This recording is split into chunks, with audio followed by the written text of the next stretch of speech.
Hello everyone. Today we will talk about how to fix the app of Bonvoy.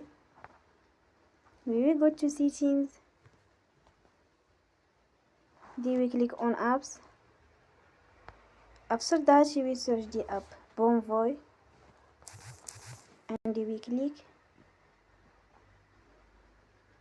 Then we will on force stop. After that we will go to storage. Then we click on clear cache.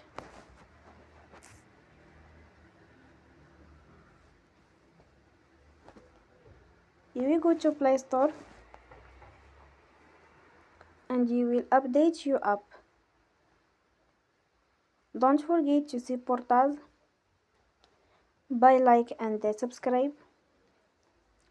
See you next time and thank you for watching.